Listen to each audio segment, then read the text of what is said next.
Hi friends, எல்லாருக்கும் வணக்கம். இன்னைக்கு நம்ம சேனல்ல என்ன வீடியோ பார்க்க போறோம் அப்படினு பாத்தீங்கன்னா, ஃபர்ஸ்ட் கிராஜுவேட் சர்டிஃபிகேட் நிறைய பேர் அப்ளை பண்ணிருப்பீங்க. ஒரு சில பேருக்கு அப்ரூவல் ஆகி சர்டிஃபிகேட் கிடைச்சிருக்கும். ஒரு சில பேருக்கு பாத்தீங்கன்னா ரிஜெக்ட் ஆயிருக்கும். அந்த ரிஜெக்ட் வந்து எதனால ஆயிருக்கு அப்படினு தெரியாம நிறைய பேர் இருப்பீங்க.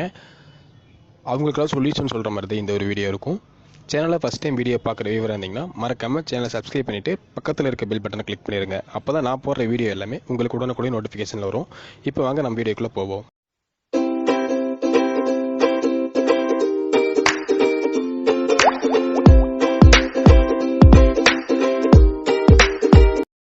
ஃபர்ஸ்ட் கிராஜுவேட் சர்டிஃபிகேட் அப்ளை பண்ணுறவங்க ஆல்ரெடி நான் ஃபர்ஸ்ட் கிராஜுவேட் சர்டிஃபிகேட் வந்து எப்படி அப்ளை பண்ணுறது அப்படின்னு ஒரு வீடியோ போட்டிருக்கேன். அது மட்டும் இல்லாமல் ஃபர்ஸ்ட் கிராஜுவேட் சர்டிஃபிகேட் எலிஜிபிலிட்டி என்ன, அதோட யூசேஜ் என்ன அப்படிங்கிற ஒரு வீடியோ போட்டிருக்கேன். அந்த ரெண்டு வீடியோக்கான லிங்க் வந்து கீழே டிஸ்கிரிப்ஷனில் கொடுத்துருக்கேன்.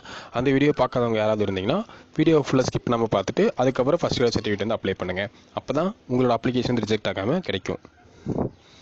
இன்றைக்கி நம்ம இந்த வீடியோ என்ன பார்க்க போகிறோம் அப்படின்னு பார்த்தீங்கன்னா, ஃபர்ஸ்ட் கிராஜுவேட் சர்டிஃபிகேட் நிறைய பேர் அப்ளை பண்ணியிருக்காங்க. அப்ளை பண்ணவங்களுக்கு ஒரு சில பேருக்கு வந்து ரிஜெக்ட் ஆயிருக்கு. ரிஜெக்ட் ஆனவங்களுக்கு வந்து இதுக்கான என்ன சொல்யூஷன் அப்படின்னு தெரியும் நிறைய பேர் இருக்கீங்க. அவங்களுக்கான சொல்யூஷன் சொல்கிறதா இந்த வீடியோ. ஃபஸ்ட்டு யாரோட டவுட்ஸை பார்க்க போகிறோம் அப்படின்னு பார்த்தீங்கன்னா, தனவீர பாண்டியன் அப்படிங்கிற வந்து கமெண்ட் கேட்டிருக்காரு. கமெண்டில் டவுட்ஸ் கேட்டிருக்காரு. அவங்க என்ன கேட்டிருக்காரு அப்படின்னு பார்த்தீங்கன்னா, சார் நான் first graduate certificate name change பண்ணணும், எப்படி பண்ணுறது ப்ளீஸ் சொல்லுங்கள் அப்படின்னு சொல்லி கேட்குறீங்க. First graduate certificate name change பண்ணணும் அப்படின்னு பார்த்தீங்கன்னா, மறுபடியும் விஏஓ ஆஃபீஸில் காண்டாக்ட் பண்ணி அதுக்கப்புறம் டைரெக்டாக போய் தான் நம்ம சேஞ்ச் பண்ணணும். ஏன்னா இதுக்கு ஆன்லைன் மெத்தட் எதுவும் கிடையாது. First graduate certificate name change பண்ணுறது, டேட் ஆஃப் பர்த் சேஞ்ச் பண்ணுறது, நம்மளோட father name, mother name, address அதெல்லாம் சேஞ்ச் பண்ணுறதுக்குலாம் பார்த்தீங்கன்னா ஆன்லைனில் மெத்தட் கிடையாது. ஆஃப்லைனில் போய் டைரெக்டாக விஓ ஆஃபீஸில் தான் விஓ ஆஃபீஸில் ரெக்வெஸ்ட் கொடுத்து வந்து சேஞ்ச் பண்ணணும். இதை வந்து இவங்களுக்கான ஆன்சர். அடுத்தது பார்த்தீங்கன்னா ஆரியலட்சுமி இவங்க என்ன கேட்குறாங்க அப்படின்னு பார்த்தீங்கன்னா, sir I lost my mother original 12th TC what can I do sir அப்படின்னு சொல்லி கேட்குறீங்க. இப்போ டிசி தொலைஞ்சவங்க, மதரோட டிசி தொலைஞ்சிருச்சு, ஃபாதரோட டிசி தொலைஞ்சிருச்சு அப்படின்னு இருக்கவங்களை என்ன பண்ணலாம் அப்படின்னு பார்த்தீங்கன்னா, நான் நியூட்ரல் அந்த கேட்டகரியில் வந்து கொடுத்துருங்க. ஏன்னா சப்போஸ் நீங்கள் படிச்சிருக்கீங்கன்னு சொல்லி வேறு ஏதாவது ஃபேக்கோ டிசி ஏதோ ரெடி பண்ணிவிட்டு அதுக்கப்புறம் நீங்கள் உள்ள அப்ளை பண்ணாலும் வெரிஃபிகேஷன் அப்போ நம்மளோட டிசி வந்து கேட்பாங்க. அந்த மாதிரி சமயத்தில் வந்து டிசி வந்து ஃபேக்காக இருந்துச்சுன்னு வந்து ரிஜெக்ட் பண்ணிடுவாங்க. அதனால் என்ன பண்ணுறேன் அப்படின்னு பார்த்தீங்கன்னா, நான் டீட்டெயில் கேட்டகரியில் போட்டுருங்க. நீங்கள் கரெக்டாக எலிஜிபிளாக இருந்தால் இந்த மாதிரி நான் நியூட்ரல் கேட்டகரியில் போட்டுருங்க. ஃபாதர் மதர் யாராக இருந்தாலும் சரி. அதுக்கப்புறம் டிசி வந்து அவங்க கேட்க மாட்டாங்க. நான் நியூட்ரல் கேட்டகரியாக இருந்தால் வந்து டிசி வந்து அவங்க கேட்க மாட்டாங்க. ஏன்னா படிக்கல அப்படின்னு சொல்லிக்கலாம். அதனால் டிசி வந்து எதுவும் இல்லை அப்படின்னு சொல்லிடலாம். சப்போஸ் இது வந்து கரெக்டாக எலிஜிபிளாக இருந்தால் மட்டும்தான் அவங்களுக்கு மட்டும் இந்த மாதிரி ஆப்ஷன் பண்ணிவிட்டு அப்ரூவ் ஆகும் உங்களுக்கு சர்டிஃபிகேட். அடுத்தது பார்த்திங்கன்னா மகேஸ்வரி டி இவங்க என்ன கேட்குறாங்க அப்படின்னு பார்த்தீங்கன்னா, ஆனால் நான் தான் எங்கள் ஃபேமிலியில் டிகிரி படிச்சிருக்கேன், பட் நான் டிகிரி ஃபினிஷ் பண்ணிட்டேன், இப்போ நான் அப்ளை பண்ணலாமா அப்படின்னு சொல்லி கேட்குறீங்க. டிகிரி முடித்தவங்க ஃபஸ்ட் கிராஜுவேட் சர்டிஃபிகேட் வந்து அப்ளை பண்ணலாமா அப்படின்னு சொல்லி நிறைய பேர் வந்து கேட்குறீங்க. இப்போ நீங்கள் டிகிரி முடித்தவங்க அப்ளை பண்ணாலும் வந்து நாட் ரெக்கமெண்டட் இல்லைன்னா ஆல்ரெடி டிகிரி ஹோல்டர் அப்படின்னு சொல்லிட்டு ரிஜெக்ட் தான் ஆகும் சர்டிஃபிகேட். இவங்களாம் எப்போ வாங்கலாம் அப்படின்னு பார்த்தீங்கன்னா, கவர்மெண்ட் ஆர்டர் வந்து நம்மளுக்கு ரிலீஸ் பண்ணுவாங்க. எதனால் அப்படி சொல்கிறேன் அப்படின்னு பார்த்தீங்கன்னா, இப்போ எம்ப்ளாய்மெண்ட் ரினியூவல் பண்ணவங்களுக்கு வந்து 2016, 17, 18, 19 இவங்களாம் வந்து எம்ப்ளாய்மெண்ட் ரிஜிஸ்டர் ரினியூவல் பண்ணாதவங்க இந்த 3 மந்த்துக்குள்ளே டைம் கொடுத்து நீங்கள் ரினியூவல் பண்ணாதவங்க ரினியூவல் பண்ணிக்கலாம் அப்படின்னு சொல்லிட்டு டேட் கொடுத்தாங்க. அந்த மாதிரி ஃபஸ்ட் கிராஜுவேட் சர்டிஃபிகேட் அப்ளை பண்ணாதவங்களுக்கு இந்த மாதிரி டேட் கொடுத்துட்டு ஃபஸ்ட் கிராஜுவேட் சர்டிஃபிகேட் நீங்களும் அப்ளை பண்ணி வாங்கிக்கலாம் அப்படின்னு வந்து நம்மளுக்கு டைம் கொடுப்பாங்க. அப்போ வந்து டிகிரி கம்ப்ளீட் பண்ணவங்க வந்து ஃபஸ்ட் கிராஜுவேட் சர்டிஃபிகேட் வாங்கினா அப்ளிகேஷன் ரிஜெக்ட் ஆகாமல் கிடைக்கும். இந்த மாதிரி சமயத்தில் நம்ம அப்ளிகேஷன் வந்து வாங்க முடியும். ஏன்னா இப்போ என்ன கவர்மெண்ட் ஆர்டர் இருக்குது அப்படின்னு பார்த்தீங்கன்னா, 12th முடிச்சுட்டு ஃப்ரெஷராக காலேஜுக்குள்ளே போகிறவங்களுக்கு மட்டும்தான் வந்து ஃபஸ்ட் கிராஜுவேட் சர்டிஃபிகேட் வந்து ப்ராசஸ் பண்ணிட்டு இருக்காங்க. ஆல்ரெடி டிகிரி கம்ப்ளீட் பண்ணவங்க வந்து எந்த ஒரு ஐடியாவும் இல்லாமல் அப்ளை பண்ணாலும் அப்ளிகேஷன் ரிஜெக்ட் தான் ஆகும். இதுதான் உங்களுக்கான சொல்யூஷன். அடுத்தது பார்த்தீங்கன்னா அஜித் குமார் இவங்க என்ன கேட்குறாங்க அப்படின்னு பார்த்தீங்கன்னா, ஹாய் ப்ரோ, நான் அப்ளை பண்ணி 2 days ஆச்சு, ஸ்டேட்டஸில் சப்மிட்டட் மட்டும்தான் இருக்குது, சப்மிட்டட் டு விஏஓன்னு வரல, நான் என்ன பண்ணுறது ப்ரோ அப்படின்னு சொல்லி கேட்குறீங்க. சப்மிட்டட் மட்டும் இருக்குது அப்படின்னா என்ன மீனிங் அப்படின்னு பார்த்தீங்கன்னா, உங்களோட அப்ளிகேஷன் வந்து எடுத்துட்டாங்க ப்ராசஸ் பண்ணுறதுக்கு.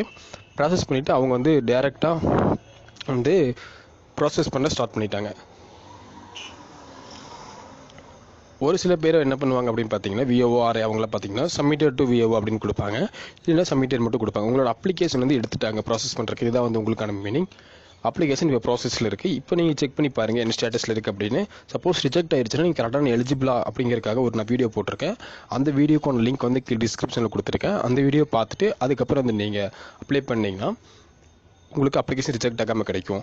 அடுத்தது பார்த்தீங்கன்னா தமிழரசி இவங்க என்ன கேட்டிருக்காங்க அப்படின்னு பார்த்தீங்கன்னா, ஃபஸ்ட் கிராஜுவேட் சர்டிஃபிகேட்டில் ஃபேமிலி டீட்டெயில்ஸில் சிஸ்டர் நேமுக்கு பதிலாக மை நேம் வந்திருக்கு, என்ன பண்ணுறது ப்ரோ, இது கரெக்ஷன் பண்ண முடியும் அப்படின்னு சொல்லி கேட்குறீங்க. ஃபஸ்ட் கிராஜுவேட் சர்டிஃபிகேட் இப்போ நிறைய பேர் கிடைக்காம வந்து ஃபீல் பண்ணிட்டு இருக்காங்க. உங்களுக்கு கிடைச்சும் நீங்கள் வந்து ப்ராப்பரான டீட்டெயில்ஸ்லாம் ஆட் பண்ணாமல் வாங்கியிருக்கீங்க. அதனால தான் வந்து உங்கள் நேமுக்கு பதிலாக உங்கள் சிஸ்டர் நேமுக்கு பதிலாக உங்கள் நேம் வந்திருக்கு அப்படின்னு சொல்லியிருக்கீங்க. இதுக்கு என்ன பண்ணலாம் அப்படின்னு பார்த்தீங்கன்னா, நான் ஆல்ரெடி சொல்லியிருக்க மாதிரி தருவாங்க. விஓவில் போய் டேரெக்டாக அப்ரோச் பண்ணிங்கன்னா, இந்த மாதிரி நேம் சேஞ்ச் ஆகி வந்திருக்கு, நேம் சேஞ்ச் பண்ணி கொடுங்க அப்படின்னு கேட்டிங்கன்னா, அவங்க வந்து தாசில்தார் ஆஃபீஸில் போய் கான்டாக்ட் பண்ணி சேஞ்ச் பண்ணுவாங்க. நீங்கள் வந்து இதுக்கு ஆன்லைன் மெத்தட் ஏதோ இருக்கும் அப்படின்னு நினச்சி பார்த்தீங்கன்னா, ஆன்லைன் மெத்தட் இது பண்ண முடியாது. டேரெக்டாக போய் நம்ம விஓ ஆஃபீஸில் போய் கேட்டிங்கன்னா, விஓ என்ன சொல்லுவார், தாசில்தார் ஆஃபீஸில் போய் கான்டாக்ட் பண்ணி பேச சொல்லுவாங்க. தாசில்தார்கிட்ட தான் போய் நம்ம இதெல்லாம் பண்ண முடியும். தாசில்தார் ஆஃபீஸில் கரெக்ஷன்லாம் பண்ணுவாங்க. இந்த மெத்தட் நீங்கள் யூஸ் பண்ணி உங்களோட அப்ளிகேஷன் கரெக்ஷன் பண்ணிக்கலாம். அடுத்தது பார்த்தீங்கன்னா ஐசோ இவங்க என்ன கேட்குறாங்க அப்படின்னு பார்த்தீங்கன்னா, ஹைப்ரோ 2 பிரதர்ஸ் டிப்ளமோ இன்ஜினியரிங் முடிச்சிருக்காங்க. நான் டிகிரி இந்த இயர் தான் ஃபினிஷ் பண்ணேன். நான் ஃபஸ்ட் கிராஜுவேட் அப்ளை பண்ணலாம் ப்ளீஸ் சொல்லுங்க ப்ரோன்னு கேட்குறீங்க. ஆல்ரெடி டிகிரி நீங்கள் முடிச்சிருக்கீங்க. டிகிரி முடிச்சவங்க வந்து ஃபஸ்ட் கிராஜுவேட் சர்டிஃபிகேட் வந்து எப்போ அப்ளை பண்ணணும் அப்படிங்கிற ஒரு வீடியோ வந்து ஃபுல்லாக எக்ஸ்பிளைன் பண்ணி நீட்டாக போட்டிருக்கேன். அந்த வீடியோக்கு ஒரு லிங்க் கீழே டிஸ்கிரிப்ஷனில் கொடுத்துருக்கேன். அந்த வீடியோ பார்த்தீங்கன்னா உங்களுக்கு கரெக்டான ஐடியா கிடைக்கும். நீங்கள் எப்போ அப்ளை பண்ணலாம் அதுக்கான டீட்டெயில்ஸ் எல்லாமே நான் அந்த வீடியோவில் சொல்லியிருக்கேன். இதெல்லாம் இந்த வீடியோவில் சொல்கிறேன். என்ன அப்படின்னு பார்த்தீங்கன்னா, கவர்மெண்ட் ஆர்டர் இப்போ என்ன இருக்குன்னா, 12th முடிச்சுட்டு ஃப்ரெஷராக காலேஜுக்குள்ளே என்ட்ரு ஆகிறவங்களுக்கு மட்டும் தான் வந்து ஃபஸ்ட் கிராஜுவேட் வந்து ப்ரொவைட் பண்ண சொல்லியிருக்காங்க. அதனால் ஆல்ரெடி டிகிரி கம்ப்ளீட் பண்ணவங்களுக்கு ஒரு சில டைம் கொடுத்துட்டு அந்த டைமில் வந்து நம்ம அப்ளை பண்ண சொல்லுவாங்க. அப்போ நம்ம அப்ளை பண்ணி வாங்கினோம்னா ஃபஸ்ட் கிராஜுவேட் சர்டிஃபிகேட் வந்து நம்ம ரிஜெக்ட் ஆகாமல் கிடைக்கும். இப்போ நீங்கள் அப்ளை பண்ணாலும் உங்களோட அப்ளிகேஷன் ரிஜெக்ட் தான் ஆகும். ஏன் அப்படின்னு பார்த்தீங்கன்னா, ஆல்ரெடி நான் இதுக்காக ஒரு வீடியோ போட்டிருக்கேன்னு சொன்னால, அந்த வீடியோவில் பார்த்தீங்கன்னா அதுக்கான சொல்யூஷன் ஃபுல்லாமே கிடைக்கும் உங்களுக்கு. அடுத்தது பார்த்தீங்கன்னா சத்தியமூர்த்தி இவங்க என்ன கேட்குறாங்க பார்த்தீங்கன்னா, இப்போ 12th முடிச்சு 1 year ஆகுது, அப்ளை பண்ணலாம் அப்படின்னு சொல்லி கேட்குறீங்க. 12th முடிச்சதுக்கப்புறம் நீங்கள் டிகிரி ஜாயின் பண்ணுற மாதிரி இருந்தால் மட்டும்தான் ஃபஸ்ட் கிராஜுவேட் சர்டிஃபிகேட் வந்து கொடுப்பாங்க. ஏன் அப்படின்னு கேட்டிங்கன்னா, ஃபஸ்ட் கிராஜுவேட் சர்டிஃபிகேட் எதுக்காக அப்படின்னு பார்த்தீங்கன்னா, டிகிரி ஹோல்டரை பண்ண போகிறவங்க மட்டும் தான், டிகிரி கம்ப்ளீட் பண்ண போகிறவங்களுக்கு மட்டும் தான் வந்து கொடுப்பாங்க. அதனால் நீங்கள் 12th முடிச்சுட்டு சும்மா வாங்கி வச்சுக்கலாம் அப்படின்னு நினச்சிட்டு வாங்கினாலும் அப்ளிகேஷன் வந்து ஃபஸ்ட் கிராஜுவேட் சர்டிஃபிகேட் வந்து கொடுக்க மாட்டாங்க. நீங்கள் காலேஜுக்குள்ளே போகிறீங்க, என்டர் ஆகுறீங்க அப்படிங்கிற பட்சத்தில் மட்டும்தான் வந்து ஃபஸ்ட் கிராஜுவேட் சர்டிஃபிகேட் வந்து தருவாங்க. நீங்கள் 1 year ஆனாலும் பரவாயில்ல, நீங்கள் இப்போ அட்மிஷன் போட போகிறீங்க, காலேஜ் அட்மிஷன் போட போகிறீங்க அப்படின்னா ஃபஸ்ட் கிராஜுவேட் சர்டிஃபிகேட் வந்து நீங்கள் அப்ளை பண்ணலாம். கரெக்டான எலிஜிபிளாக இருந்தால் மட்டும்தான் வந்து அப்ளிகேஷன் கிடைக்கும். இப்போயே சொல்லிட்டேன், நீங்கள் அப்ளை பண்ணாலும் ரிஜெக்ட் ஆகிறதுக்கு வாய்ப்புகள் இருக்குது. ஏன் அப்படின்னு பார்த்தீங்கன்னா, கரெக்டான எலிஜிபிளாக வந்து இருக்கணும். ஒரு சில பேருக்கு வந்து என்னென்ன ரீசனாலும் தெரியாமல் நீங்கள் தான் உங்கள் ஃபேமிலியில் ஃபஸ்ட் கிராஜுவேட் அப்படின்னு நினச்சிட்டு அப்ளை பண்ணுறீங்க. அப்படி அப்ளை பண்ணும்போது ஃபஸ்ட் கிராஜுவேட் சர்டிஃபிகேட் ரிஜெக்ட் ஆகுது. இதுக்காக சொல்யூஷன் எல்லாமே நான் ஆல்ரெடி வந்து ஃபஸ்ட் கிராஜுவேட் சர்டிஃபிகேட்கான எலிஜிபிள் என்ன அப்படிங்கிறக்கான ஒரு வீடியோ போட்டிருக்கேன்னு சொன்னேன்ல, அந்த வீடியோவில் வந்து ஃபுல்லாக எக்ஸ்பிளைன் பண்ணியிருக்கேன். அந்த வீடியோக்கான லிங்க் நான் கீழே டிஸ்கிரிப்ஷனில் கொடுத்துருக்கேன், மறக்காமல் அந்த வீடியோ. அடுத்தது பார்த்தீங்கன்னா பிரபாகரன் இவங்க என்ன கேட்டிருக்காங்க அப்படின்னு பார்த்தீங்கன்னா, ஆனால் in my first graduate certificate in the place my father name I entered in the place of mother name, my father name entered and the certificate came. If any problem will come on the TNA 2021 அப்படின்னு சொல்லி கேட்டிருக்காங்க. Father name mother name வந்து change ஆகி வந்திருக்கு அப்படின்னு சொல்லியிருக்கீங்கன்னு நினைக்கிறேன். கண்டிப்பாக வந்து ஃபஸ்ட் டிஎன்ஏ கவுன்சிலிங் போனீங்கன்னா, தமிழ்நாடு இன்ஜினியரிங் அட்மிஷன் கவுன்சிலிங் போனீங்கன்னா வந்து உங்களுக்கு ப்ராப்ளம் ஆகும். ஏன் அப்படின்னு பார்த்தீங்கன்னா, நேம் கரெக்ஷன்லாம் நீங்கள் பண்ணிவிட்டு அதுக்காக ஃபஸ்ட் கிராஜுவேட் சர்டிஃபிகேட் எடுத்துகிட்டு போங்க, சர்டிஃபிகேட் வெரிஃபிகேஷன் அப்போ. ஏன்னா அப்படி சர்டிஃபிகேட் எடுத்துகிட்டு போயிட்டாலும் நேம் வந்து சேஞ்சாக இருந்தாலும் உங்களுக்கு வந்து ஃபஸ்ட் கிராஜுவேட் சர்டிஃபிகேட் எடுத்துக்க மாட்டாங்க. சர்டிஃபிகேட்டை ப்ராப்பராக எடுத்துகிட்டு போங்க. அப்ளிகேஷன் உங்களோட சர்டிஃபிகேட் நேம் சேஞ்ச் பண்ணணும் அப்படின்னு என்ன பண்ணணும் அப்படின்னா, விஓ ஆஃபீஸ் டேரெக்டாக பண்ணணும். சர்டிஃபிகேட்டை ப்ராப்பராக நேம் சேஞ்ச் பண்ணி கொண்டு போங்க. அப்போ தான் சர்டிஃபிகேட் வெரிஃபிகேஷன் அப்போ உங்களோட சர்டிஃபிகேட் எடுத்துக்குவாங்க. நேம் வந்து சேஞ்சஸில் இருந்துச்சுன்னா வந்து உங்களை வந்து ஃபஸ்ட் கிராஜுவேட் சர்டிஃபிகேட் எடுத்துக்க மாட்டாங்க. உங்களுக்கான ஸ்காலர்ஷிப்பும் கிடைக்காம போயிடும். அதனால் என்ன பண்ணுறீங்கன்னா, ஃபஸ்ட் கிராஜுவேட் சர்டிஃபிகேட் வந்து தாசில்தார் ஆஃபீஸில் போய் நேம் சேஞ்ச் பண்ணிட்டு அதுக்கப்புறம் எடுத்துகிட்டு போங்க. அப்போ தான் உங்களோட அப்ளிகேஷனை வந்து எடுத்துக்குவாங்க. ஃபஸ்ட் கிராஜுவேட் கேட்டகரிக்குள்ளே வருவீங்க.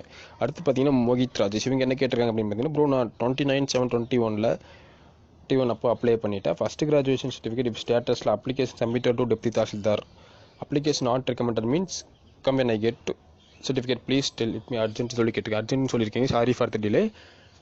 உங்களோட அப்ளிகேஷன் நாட் ரெக்கமெண்டட் அப்படின்னு என்ன மீனிங் அப்படின்னு பார்த்தீங்கன்னா, உங்களுக்கு சர்டிஃபிகேட் வந்து தேவையில்லை அப்படின்னு அர்த்தம். எதனால அப்படி போட்டிருப்பாங்க அப்படின்னு பார்த்தீங்கன்னா, ஃபஸ்ட் கிராஜுவேட்டுக்கு நீங்கள் ப்ராப்பரான எலிஜிபிளாக இருந்திருக்க மாட்டீங்க. அதனால் வந்து ரிஜெக்ட் பண்ணியிருப்பாங்க.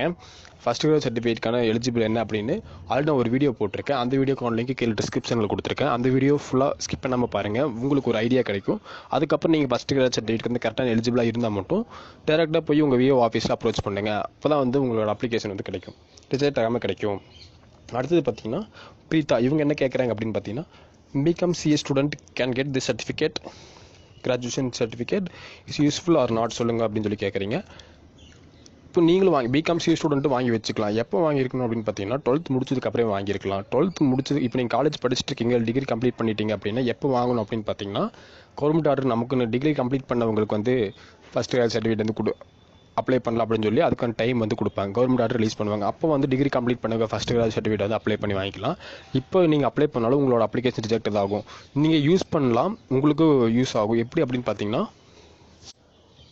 உங்களுக்கு எந்த விதத்தில் யூஸ் ஆகும் அப்படின்னு பார்த்தீங்கன்னா, கவர்மெண்ட்டில் வந்து ஒரு ஆர்டர் வந்து ரிலீஸ் பண்ண போகிறாங்க. என்ன ஆர்டர் அப்படின்னு பார்த்தீங்கன்னா, ஃபஸ்ட் கிராஜுவேட்டாக இருக்கவங்க வந்து ஒரு ஃபேமிலியில் அவங்களுக்கு கவர்மெண்ட் ஜாபுக்கு வந்து ஃபஸ்ட்டு ப்ரெஃபரன்ஸ் முன்னுரிமை அப்படின்னு சொல்லியிருக்காங்க. நீங்கள் உங்கள் ஃபேமிலியில் ஃபஸ்ட் கிராஜுவேட்டாக இருந்தீங்கன்னா, சப்போஸ் நீங்கள் கவர்மெண்ட் ஜாபில் ட்ரை பண்ணிட்டு இருந்தீங்கன்னா, இல்லை எம்ப்ளாய்மெண்ட் எல்லாம் பதிவு பண்ணி வச்சுருந்தீங்கன்னா, ரெனியூவல் பண்ணி வச்சுருந்தீங்கன்னா, உங்களுக்கு வந்து ஃபஸ்ட் கிராஜுவேட் கேட்டகரியில் நீங்கள் இருந்தீங்கன்னா உங்களுக்கு வந்து கவர்மெண்ட் ஜாப் கிடைக்கிற வாய்ப்புகள் அதிகமாகவே இருக்குது. ஏன்னா கவர்மெண்ட் ஆர்டரில் வந்து அப்படி தான் சொல்ல போகிறாங்க. இன்னும் ஒரு 2 month 3 month பார்த்தீங்கன்னா ஃபஸ்ட் கிராஜுவேட் ஒரு ஃபேமிலியில் ஃபஸ்ட் கிராஜுவேட்டாக இருக்கிறவங்க வந்து கவர்மெண்ட் ஜாப் வந்து கண்டிப்பாக வந்து தருவாங்க. அதுக்காக என்ன பண்ணணும் அப்படின்னு பார்த்தீங்கன்னா, ஃபஸ்ட் கிராஜுவேட் சர்டிஃபிகேட் வந்து வச்சிருக்கணும். அப்படி நீங்கள் ஃபஸ்ட் கிராஜுவேட் சர்டிஃபிகேட் வச்சுருந்தீங்கன்னா உங்களுக்கு வந்து கவர்மெண்ட் ஜாப் வந்து கண்டிப்பாக கிடைக்கிற வாய்ப்புகள் அதிகமாக இருக்குது.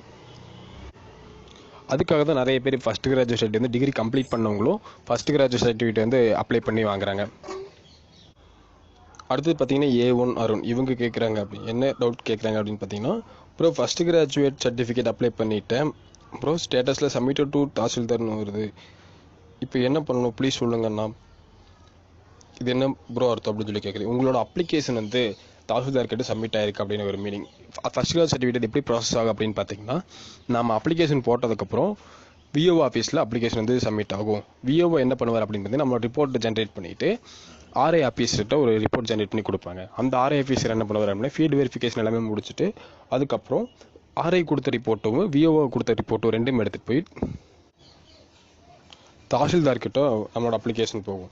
இப்போ உங்களோட அப்ளிகேஷன் என்ன ஸ்டேட்டஸில் இருக்குது அப்படின்னு பார்த்தீங்கன்னா, சப்மிட்டட் டு தாசில்தார்னு கொடுத்துருக்காங்க. உங்களோட அப்ளிகேஷன் தாசில்தார் கிட்ட போயிருக்கு. விஓஓ கொடுத்த ரிப்போர்ட்டும் ஆர்ஐ கொடுத்த ரிப்போர்ட்டும் ரெண்டும் பார்த்துட்டு நீங்கள் கரெக்டான எலிஜிபிளாக இருந்தால் உங்களோட அப்ளிகேஷன் வந்து ப்ராசஸ் பண்ணுவாங்க. அப்போ தான் வந்து உங்களுக்கு சர்டிஃபிகேட் வந்து கிடைக்கும். உங்களுக்கு விஓவும் ஆர்ஐ இவங்க ரெண்டு பேர்த்தோட வேலையை வந்து ரிப்போர்ட் ஜென்ரேட் பண்ணி தாசில்தார்கிட்ட கொடுப்பாங்க. தாசில்தார் தான் நம்மளோட சர்டிஃபிகேட்ஸ் எல்லாமே கொடுப்பாங்க. இன்றைக்கி நான் முடிஞ்ச வரைக்கும் ஒரு சில பேத்துக்கு வந்து சொல்யூஷன் சொல்லியிருக்கேன். இன்னும் நிறைய பேர் டவுட்ஸ் கேட்டே இருக்காங்க. அவங்களுக்கெல்லாம் அந்த நெக்ஸ்ட் வீடியோவில் வந்து எக்ஸ்பிளைன் பண்ணுறேன், அவங்களுக்கான சொல்யூஷன் சொல்கிறேன். இந்த வீடியோவில் உங்களுக்கு எதாவது டவுட் இருந்ததுன்னா வந்து சேனல் கமெண்ட் பாக்ஸில் கமெண்ட் பண்ணி டவுட்ஸ் கேளுங்க. அதுக்காக வந்து நான் ரிப்ளை பண்ணுறதுக்கு ரெடியாக இருக்கேன். இந்த வீடியோ உங்களுக்கு பிடிச்சதுன்னு லைக் பண்ணுங்கள், பிடிக்கணும் டிஸ்லைக் பண்ணுங்கள். உங்கள் ஃப்ரெண்ட்ஸ் ரிலேட்டிவ்ஸ் யாருக்கா யூஸ்ஃபுல்லாக இருக்கும் அப்படின்னு நினச்சிங்கன்னா வீடியோ ஷேர் பண்ணி சேனலை சப்ஸ்கிரைப் பண்ண சொல்லுங்கள். சேனலை வீடியோ பார்த்த வியூவர்ஸ் எல்லாருமே அந்த சேனலை சப்ஸ்கிரைப் பண்ணிவிட்டு வீடியோ பார்த்துருப்பீங்கன்னு நினைக்கிறேன். மீண்டும் இன்னொரு வீடியோவில் சந்திக்கிறேன். நன்றி, வணக்கம்.